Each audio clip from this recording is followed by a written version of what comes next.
మహిళలు మహారాణులుగా ఉండాలనే సంకల్పంతో కాంగ్రెస్ ప్రభుత్వం పనిచేస్తోందన్నారు డిప్యూటీ సీఎం బట్టి విక్రమార్క. హైదరాబాద్ యూసఫ్గూడ కోట్ల విజయభాస్కర్ రెడ్డి స్టేడియంలో జరిగిన ఇందిరా మహిళా శక్తి కార్యక్రమంలో ఆయన పాల్గొన్నారు. స్వయం సహాయక మహిళా సంఘాలకు వడ్డీ లేని రుణాలు పంపిణీ చేశారు.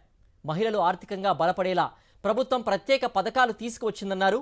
కాంగ్రెస్ ప్రభుత్వం వచ్చాక మహిళలకు ఉచిత బస్సు సౌకర్యం కల్పించామన్నారు.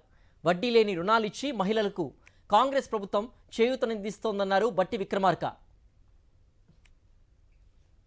ఉన్నటువంటి మహిళలు, మహిళా సంఘ సభ్యురాళ్ళు, డ్వాక్రా సంఘాలతో ఎవరైనా ముందుకు వస్తే వాళ్ళ కొనుగోలు చేసేటువంటి బస్సులన్నింటినీ ఆర్టీసీలో కిరాయికి పెట్టుకొని వాళ్ళకి కిరాయి ప్రతి నెల చెల్లిస్తామని చెప్పి ఇప్పటికే 150 బస్సుల్ని ఈ రాష్ట్రంలో మహిళా సంఘ సభ్యురాలతో ఆర్టీసీలో పెట్టించడమే కాకుండా ఇంకా ఒక 450 బస్సుల్ని సీతక్క గారి ఆధ్వర్యంలో సెల్ఫ్ హెల్ప్ గ్రూప్స్ ద్వారా వడ్డీ లేని రుణాలు ఇప్పించి ఆ 450 బస్సులకు కూడా ఆర్టీసీలో పెట్టుకోవటానికి వారు ఒక స్కీమ్ తయారు చేసుకుని ముందుకు పోతా ఉన్నారు.